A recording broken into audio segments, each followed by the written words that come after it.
आज राजेंद्र बाबू का जन्मदिन है।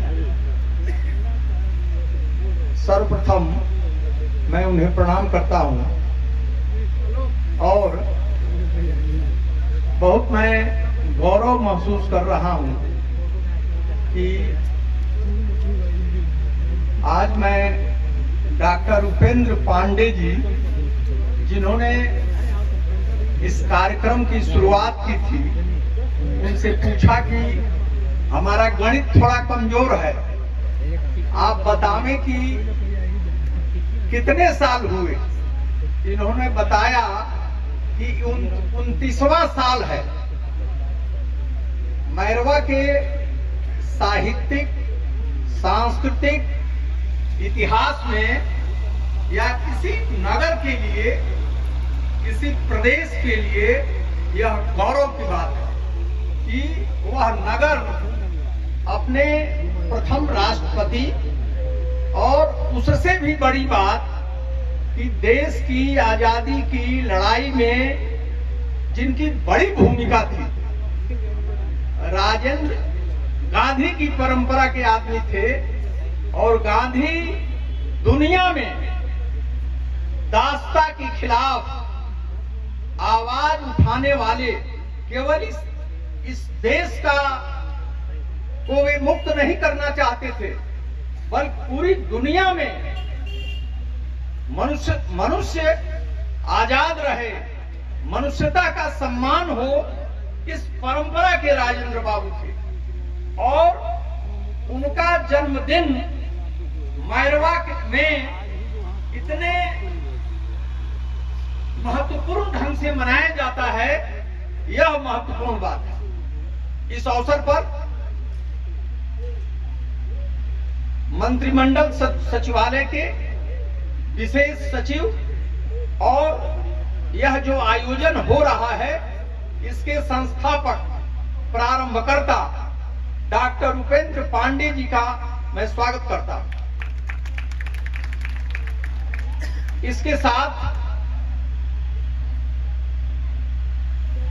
जिले से आए हुए अनुमंडल पदाधिकारी एवं अन्य जो पदाधिकारी हैं, उनका भी मैं स्वागत करता हूं। यहाँ के स्थानीय विधायक जो छात्र जीवन से राजनीति में, जिन्होंने अपना ये निर्णय लिया कि मुझे राजनीति में ही रहना है,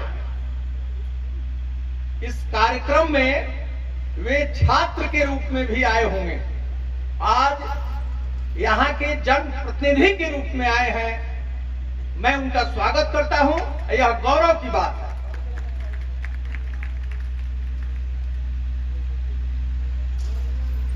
मैरवा के राजनीतिक इतिहास में स्थानीय विधायक का एक जुझारू नेता के रूप में छवि है।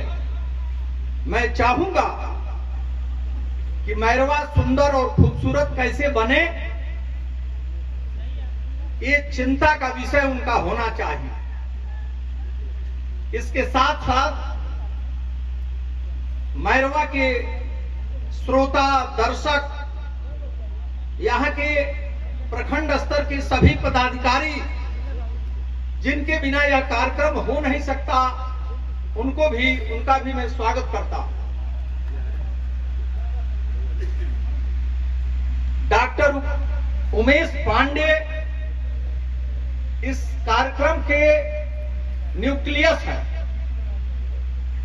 हम लोग पटना में रहकर और अपनी व्यस्तता के कारण जितना समय देना चाहिए, जिस प्रकार यह कार्यक्रम प्रारंभ हुआ था, मुझे 29 साल पहले मैं जब जाता हूं तो मुझे याद है आदरणीय पांडे जी अपने घर में बैठाकर कुछ खिला पिला के एक लंबी योजना बनाते थे।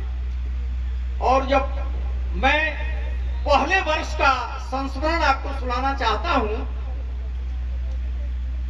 हम लोगों को लगा कि मैरवा के श्रोताओं को और यहाँ के जनता को कविता के प्रति रुचि कैसे पैदा की जाए और लोग कैसे आएंगे, यह हमारी समस्या थी। आदरणीय पांडे जी मुखिया लोगों को बुलाते थे और कहते थे कि कुछ चंदा दीजिए कवि सम्मेलन के लिए, और 5 गो श्रोता भी दिए। आप लोगों को आज सुनने में ये बात हंसी जैसी लगती होगी, परंतु ऐसे ही एक कार्यक्रम प्रारंभ हुआ। एक और इस कार्यक्रम पर संकट था। उस समय रामचरितमानस चल रहा था टीवी पर, उसका भी समय 8 बजे था। पांडे जी एक एक चीज बड़े बारीक ढंग से पांडे जी सब चीजों को देखते थे।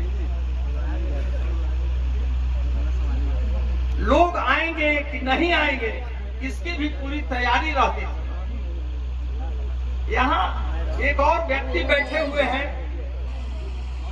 यहाँ के मैरवा के ही नहीं, इस जिला के बहुत ख्याति प्राप्त चिकित्सक डॉक्टर ओझा जी। आज उनके घर में कोई व्यस्तता है, उसके बाद भी वे आए। मैं उनका स्वागत करता हूं, उनको प्रणाम करता हूं। इस नगर को उन्होंने अपना नगर बना लिया, इसके लिए भी उनका स्वागत है। मैंने अनुमंडल पदाधिकारी को, जिले के सारे पदाधिकारियों को मैंने टेलीफोन पर दूरभाष पर बताया कि मैरवा का जो कार्यक्रम है उसको जिला प्रशासन ने प्रारंभ किया था, और तत्कालीन समाहर्ता शिशिर सिन्हा जी ने आग्रह किया था आदरणीय पांडे जी से कि यह कार्यक्रम होना चाहिए, और जब तक वो समाहर्ता रहे और उनके बाद भी वो आते रहे और रुचि लेते रहे। इस पूरे इतिहास को जिला प्रशासन को मैंने बताया। इसके साथ मैं आप लोगों को सूचना देना चाहता हूं कि 2 महत्वपूर्ण लोगों को निर्देश दिया था माननीय मुख्यमंत्री जी ने इस कार्यक्रम में आने के लिए। आदरणीय अशोक चौधरी जी को और माननीय श्रवण जी को। परंतु आप जानते हैं कि आज सदन चल रहा था और कुछ ऐसी पेचीदगियां उत्पन्न हुई कि उन्हें बाहर जाना पड़ा, इसलिए वे नहीं आए। हम लोगों की चिंता बढ़ी, परंतु हम लोग आदरणीय पांडे जी, आदरणीय विधायक जी और मैं थोड़ी थोड़ी दूरी पर हम लोग 5 बजे वहां से चल दिए। राजेंद्र बाबू को याद करना, सादगी को याद करना है, कैसे जीवन जिया जाए यह ढंग और तरीका सीखना है।